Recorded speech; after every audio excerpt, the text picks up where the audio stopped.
I am your host, Emily Zubi, and it's the holiday season. That's why I got a little bit of green on. And also because I'm a big you fan. But I have someone today who I'm just going to tell you that his energy alone is exciting, exhilarating. He's in real estate, amongst many other things. I want you to meet my guest. And it's interesting enough because, as you all know, we just launched Palm Beach Women Who Ronk, and have our director out there who's Mary Bell, and works with the Sirhan Group. And Ryan Sirhan just last night was talking about how the only skill, the only thing that AI right now cannot replace is sales. That's right, because it takes emotion, it takes listening, and they don't know how to perfect, at least today, how to sell. So I'm going to introduce you to Chase Curson, who is going to talk all about selling, cold calling, all those things that are really difficult to do. Welcome to Spotlight. Hey, Emily, thank you so much for having me on. I truly appreciate it. It's actually my first ever podcast, so if I mess up, so sorry for anybody who's watching, but thank you so much for having me on. It's an absolute pleasure. Well, what impressed me about you is when we were sitting down talking, and I was so excited about your excitement. Yeah. Because I have had salespeople, 15 TV networks. I've worked with a lot of salespeople, and I do believe some can be trained, but there is a natural instinct that is inside, a fire to sell, that you either have it or you don't. And if not, you have to really train to get it. So were you born with it? You know, well, first off, thank you for that amazing compliment. It's funny you say that, and I can't say you're born with it. What I could say is it's a work in progress, right? I think it's all about surrounding yourself with the right people, and those people that you're surrounding yourself with to push you to that next level, right? To raise you up. And I think that's what I did early on in my career when I worked in Indianapolis, had a tech company. I really surrounded myself with a lot of great guys, and I did not have the gift of gab, is what I'd like to call it, before. But these guys really pushed me out of my comfort zone to start to understand that, to learn that, to grasp that. But I have met some killer people who are definitely born with it to an extent too. So it's a fine line, I'd say. And there, what about, okay, let's just mention your mom, because I love your mom. Let's shout out to Laura Curson. Yes. And now, how much of it do you think you picked up by watching her in play? You know, ever since I was a little kid, I remember my mom would always be on the phone speaking to a client, a buyer, a seller, a renter, a tenant, whatever the case is. And she always had that great energy on the phone. I think for sure, I, of course, picked some things up from her just because we are very alike. We have a big personality, a lot of energy. And we're also really down-to-earth people. So we connect with a lot of individuals, I would definitely give some credit to my mom for sure, because I remember even early on in my career of sales, and when it wasn't working out, I'd go downstairs and I'd be crying to my mom, it's not working out. I don't know how to do this. And she would calm down. She'd walk me through it, and she would give me some tips and pointers of, just being you, being real, being yourself. And that is so helpful so much. Every time somebody gets on the phone, we always try to maybe change our voice, try to be someone we're not. But if you could really just stay true to yourself and who you are, and it will work out. Let's talk about that secret sauce of success, because you say pick up the phone, but in sales, it's called a lot of things, the 10-ton phone, the 1,000-pound phone. But now even with cell phones now, picking up the call, picking up the phone to make a cold call to someone who you've never met, you're introducing, and nowadays with so many robocalls, they don't want to speak to you. What's your secret sauce? Yeah, that's a great question, and 100%, right? Everybody gets those calls, I think, especially in this room too, right? Insurance, financial advisors, leads, whatever the case is. Me personally, when you're going into a cold call, I think it's all about mindset. It's all about knowing regardless of what happens on this call, there's going to be another person. There's going to be another number, right? A lot of people get hooked up. I'm so nervous to make this call. You know, they're a big lead. They're a big seller. I've never spoke to this person. Bring it back a second. Bring it back a second, John. You're going to call this person, but guess what? If it doesn't work out, you have a ton of other numbers to call, right? And that's the mindset you need to go in with. A lot of people get so stuck up on, well, I don't know this about them. You know, we haven't connected. They don't know me. It's calm it down. Take it back. You're a person. They're a human. We all put on our pants the same way. So call, explain what you're calling for. And if it doesn't work out, don't worry. There's a next number. As far as secret sauce, what I could tell somebody when you are cold calling is within the first 10 seconds, you could tell by the guy's tonality if he needs you quick to the point or if you could coast the call. How's your day? Have you watched anything good recently? Happy holiday. You know what? Netflix what's your Netflix? You know what I mean? And there's some people you could do that with, but then there's other people's like you'll cold call a guy. And Matt, financial advisor, very, straight and narrow. And, what are you calling for? What do you need? Straight to the point. So you have to find that fine line of who you're speaking to within that first 10 seconds and grasping that, leading from there. That's really great advice. And I happen to know someone who you cold called. Oh, okay. Wow. Okay. Saved it for the podcast. I love it. Yeah. I did my homework and wow, awesome. And it was really funny because I said, first off, what was his approach, and Christine Horn.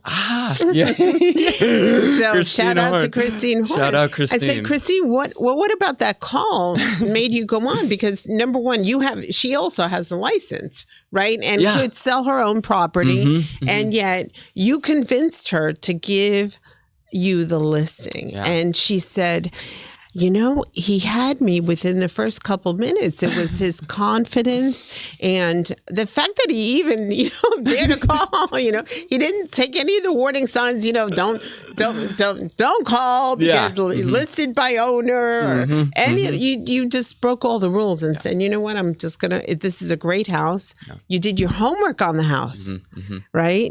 And then you called but you read her really well. Yeah. And, obviously your name is known and, that doesn't hurt.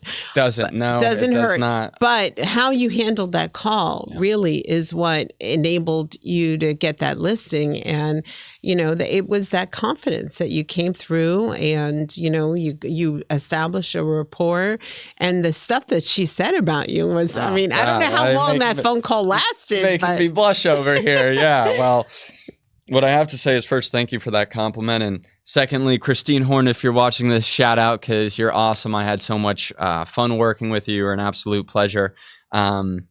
Christine Horn, I remember I just started real estate. I must have been maybe 9 months into it, maybe close to a year. And I was in the back office. It must have been a room like this size. And I was just going through a list of expireds. And it's funny you mentioned when it maybe says do not call or for sale by owner. People even get more skeptical about that. Right. I say jump over that hurdle and just call that person. Nothing's bad's really going to happen. It's, well, my number's on the do not call. I'm going to report you. So many things you could say. Well, it's my first day on the job. I'm so sorry. I didn't see it. Whatever the case might be. Just, pass that objection. For Christine Horn, she actually lived in a building that I grew up in across the street. I would always go over there. I was going to look at that unit to buy. And it was too funny. So I would go there with all my buddies. We'd always use their pool. We would use their services over there. So when I saw that, I was like, you know what? I know that building. I used to grow up there. Why not give it a call?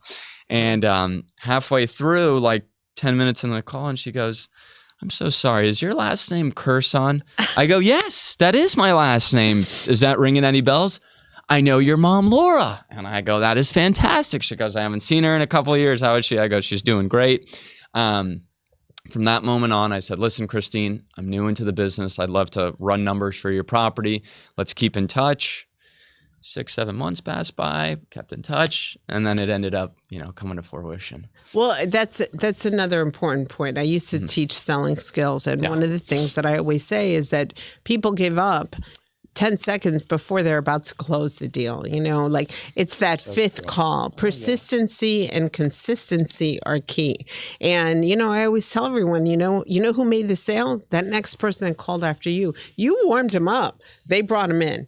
And you've got to really, and I obviously love selling the way you do and being able to teach that. But what I hear also in your voice that you have is that, okay, that your confidence doesn't get kicked in. Confidence is that comb that life gives you once you've gone bald. There's no way to get it except to get it. Mm-hmm. You have to go through it to get to the other side. So, there are a couple of stories that I really loved. And one of them was your knocking on doors. Oh, yeah.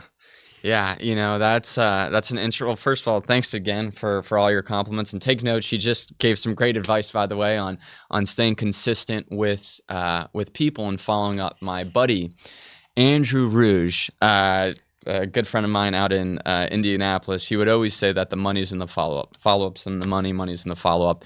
And it's so true, right? It takes a couple touches for that person to recognize you and remember you. And if you give up after 2-3 times, that fourth person calling is maybe going to get that lead that you've worked so hard for, you know what I mean? So don't give up until they tell you to, fly a kite into the next country, keep sending them, keep following up, keep touching base, keep reaching out, keep top of mind.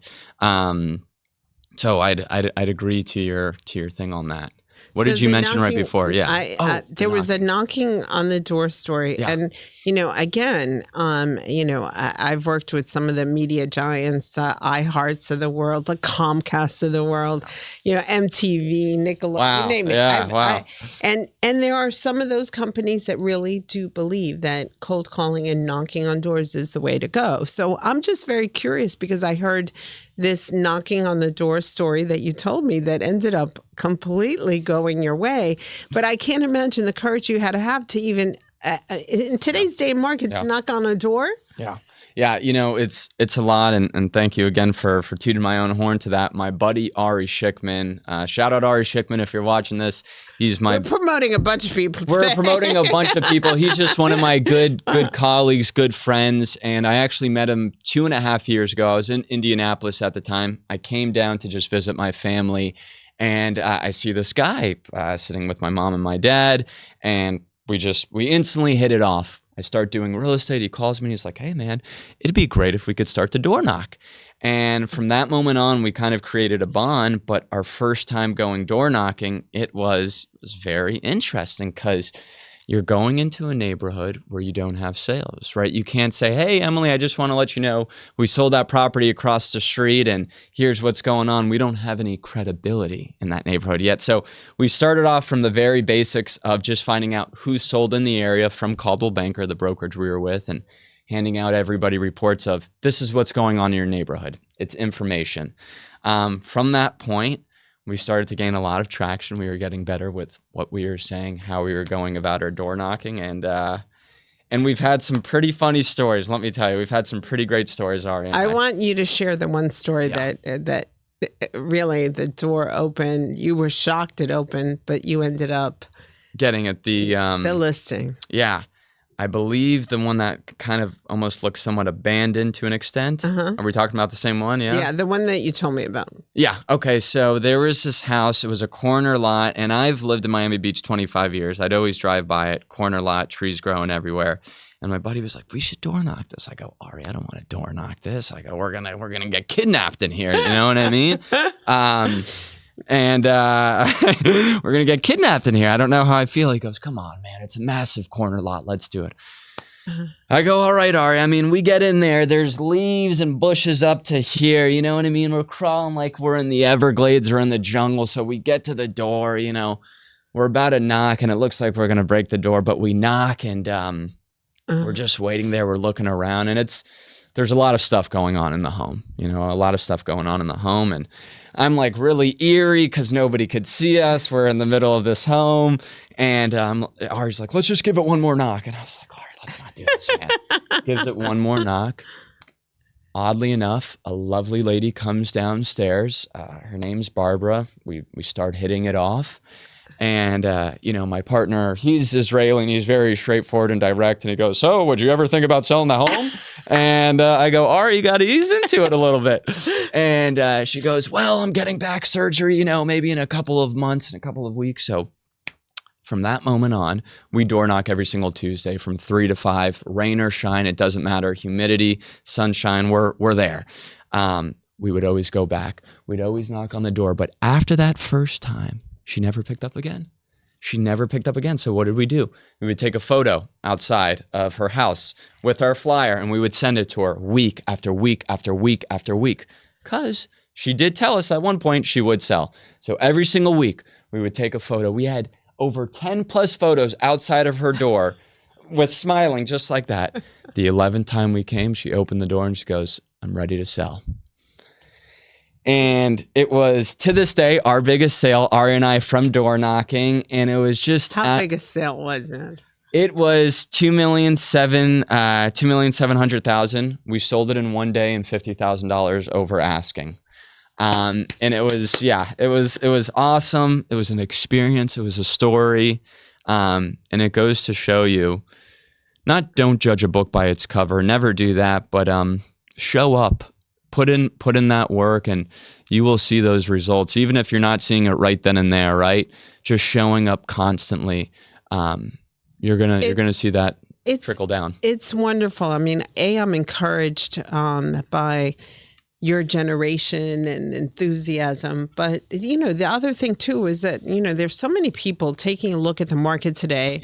Yeah. My next book that's coming out shortly is about branding in the AI era. And there are so many. I mean, the day that Nike went and spent, 1/100th of their budget to do a commercial, replacing it with AI and cutting their agency out, I mean, the market changed. Mm-hmm, but everyone is feeling nervous about the jobs being replaced by AI. Yeah. But, as we said at the beginning of the show, at the top of the show, that selling is just one of those things where it's a skill that, right now today can't be replaced by AI. I mean, leads can be generated and all those types of things. But that actual emotion, like you said, that being able to read the other person on the line, hear the emotion, respond, reply, do all that personal thing, so it's a great skill to have. And I'm sure everyone who's out there that's in real estate, because everybody, moved to Florida to get a real estate license. Right. Everybody has a license Everybody nowadays. has a license, but what to do with it and how to not give up when the going gets tough.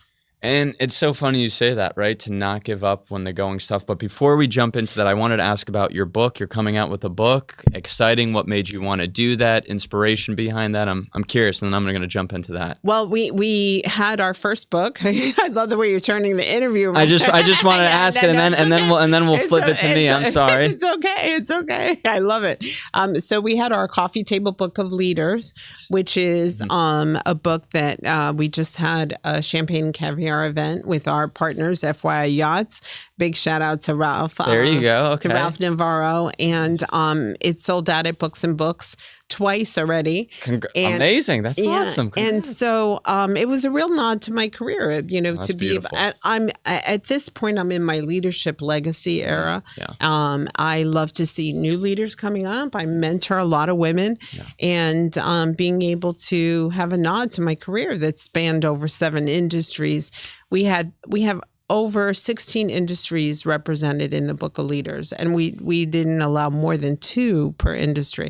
So the next book that I'm working on is Sparketing, which is Sparketing? Sparketing is a term that I've come up with, and I have legal here, so we have a copyright pending on that. I was the first to use it. I'm going to go on record. But Sparketing is a term that I created, and that is marketing reignited. Mm-hmm. And the reason for that was because I was known as the guru of marketing through the years, That's beautiful to be the guru of marketing. 40 plus years. And I did guerrilla marketing, with MTV. MTV was really big on, it's the ticket you can't get in your hand that you want the most. So for a 1,000-person venue, they only printed 300 tickets because it was that ticket you couldn't get. So I really feel that I learned from, marketing from some of the best brands in the world. And I traveled from, Miami, New York, Paris, London, to call on those brands directly. So the book that's coming out is The Art of Branding in the AI Era. So I've already done a couple talks on it, and I work with private equity groups and basically just look at groups of companies and to be able to say, like, if you're not staying ahead of the game, you're falling behind. And, branding, a lot of people love to use branding, but, the biggest thing right now, and you said it, that picture that you took in front of the house every single time that you went there and that you sent it is content. Yeah. And content, some people say is king. I say content is queen because it is what drives the boat nowadays. And you have to know what to do with it. The president of MTV used to say there's no such thing as bad press.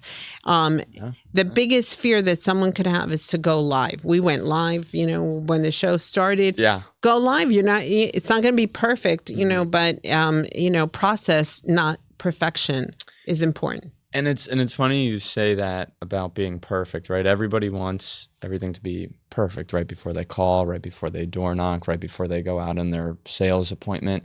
And you can't have perfection. What you can have is the compound effect of just showing up every single day to lead to that important moment, to that important time, right? And it starts with consistency. It starts with just showing up every day. And then once you're showing up, then you could realize, okay, it's like going to the gym is what I say is, the hardest part is just getting to the gym. Getting to the gym. Everybody, can I get to the gym? What time do I have to go to the gym? Do I have to wake up?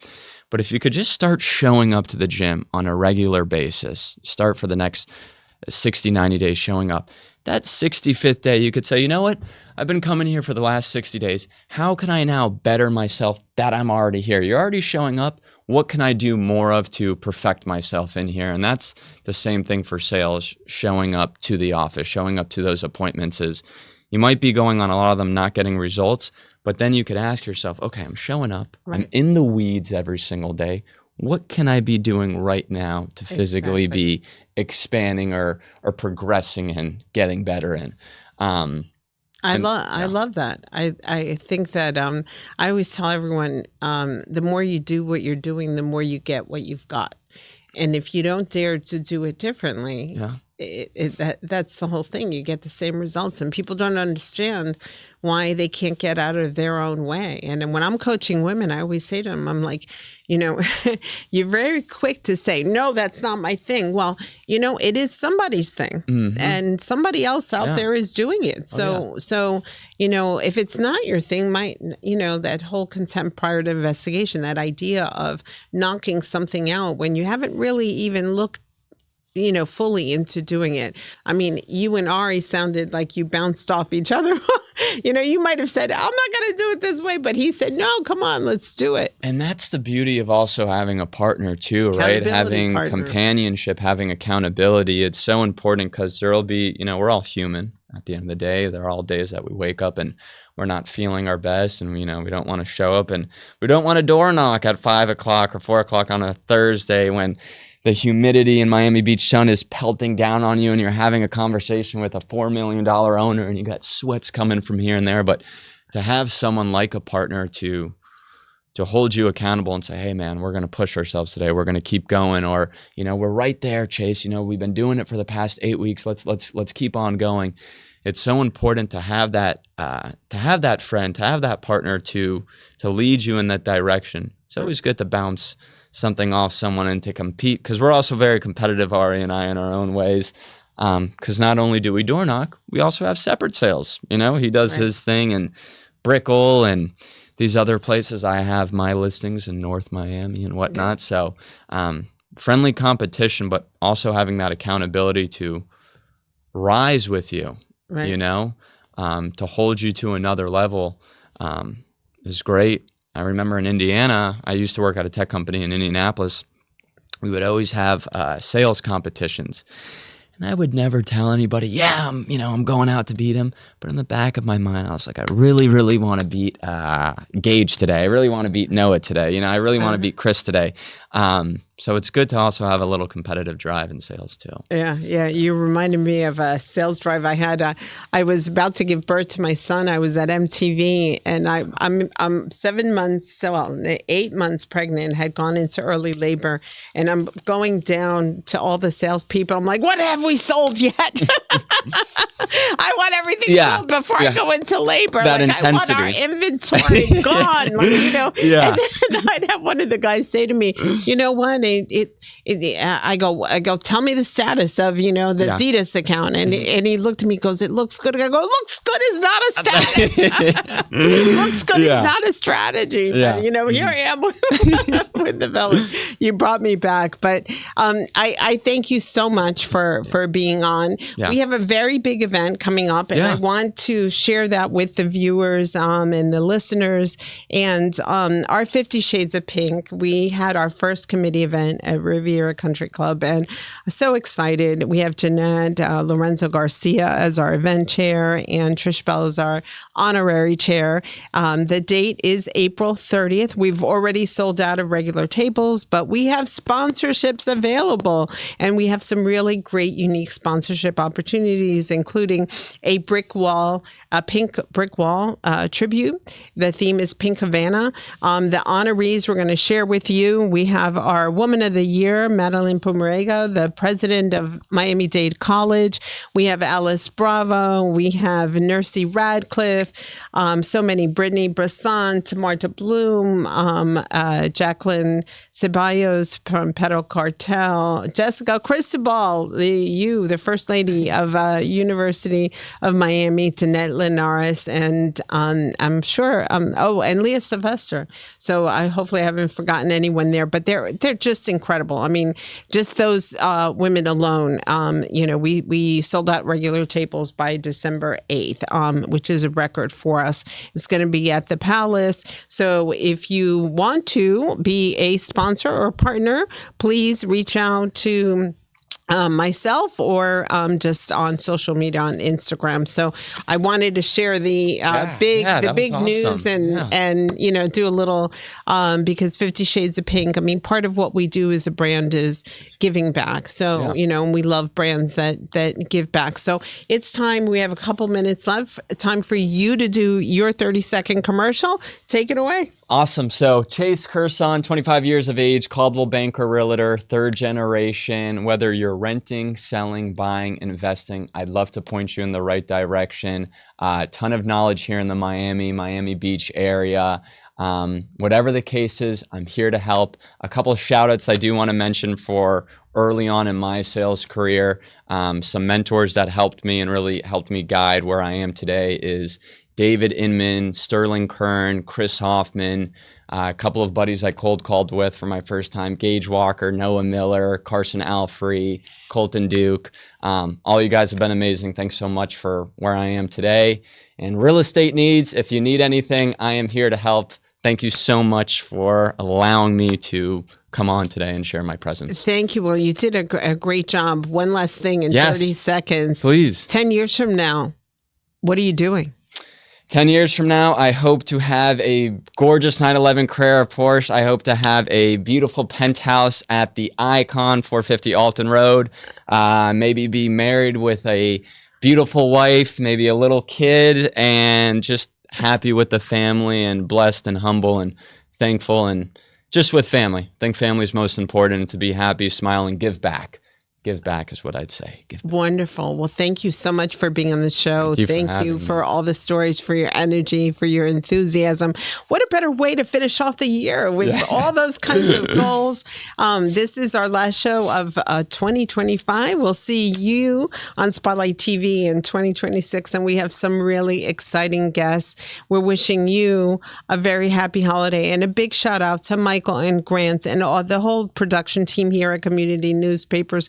We are so grateful for this partnership. We have had an exciting year, and it is because of them and all the things that they do for the community. So we love you, we thank you, and we'll see you in the next